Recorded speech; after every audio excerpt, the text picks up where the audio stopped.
Pavarësisht kritikave ndërkombëtare në rritje ndaj gjenocidit të Izraelit në Gaza, Liban dhe territoret e pushtuara palestineze, shumë qeveri në botë vazhdojnë të blejnë armë izraelite.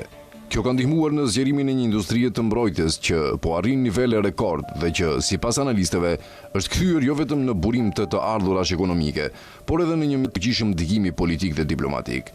Sipas një analize të publikuar nga Responsible Statecraft, Izraeli po i përdor eksportet e armëve jo thjesht si marrëdhënie tregtare, por si instrumente strategjike afatgjate.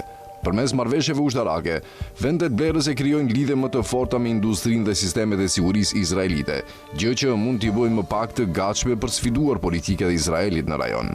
Raporti thekson gjithashtu rolin qendror të Shteteve të Bashkuara në zhvillimin e industrisë ushtarake izraelite përmes dekadave të ndihmës financiare, bashkëpunimit teknologjik dhe programeve të mbështetjes ushtarake. Që nga tetori vitit 2023, sektori mbrojtjes në Izrael është zgjeruar me shpejtësi. Numri i kompanive të reja të teknologjisë ushtarake pothuajse është dyfishuar, ndërsa eksportet e armëve kanë arritur nivele historike.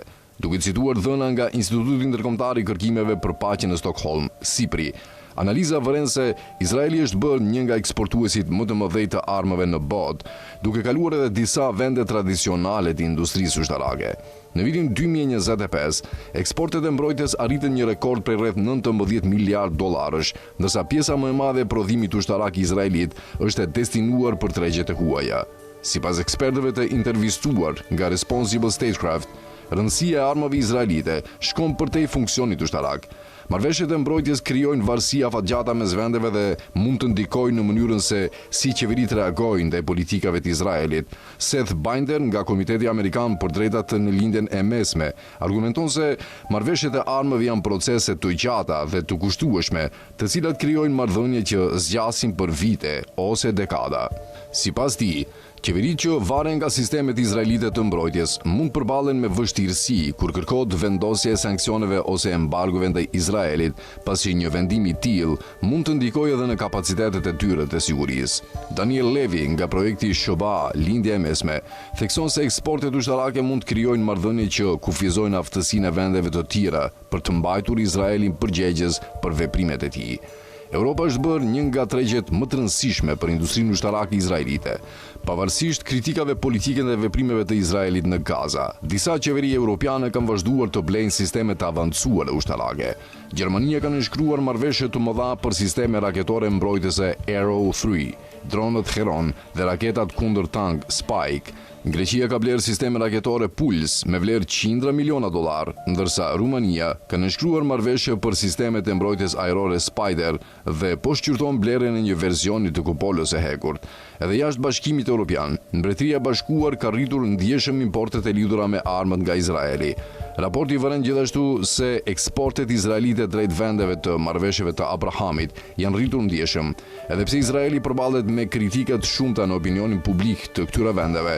Qeveritë e tyre kanë krijuar lidhje të forta afatgjata në fushën e sigurisë. Një nga aspektet më të debatueshme të industrisë së mbrojtjes izraelite është mënyra se si operacionet ushtarake mund të ndikojnë në marketingun e produkteve të saj. Sipas Omar Shakir nga Dawn, kompanitë izraelite të mbrojtjes kanë qenë në gjendje të përdorin përvojën e përdorimit të sistemeve të tyre në Gaza për të tërhequr blerës të rinj.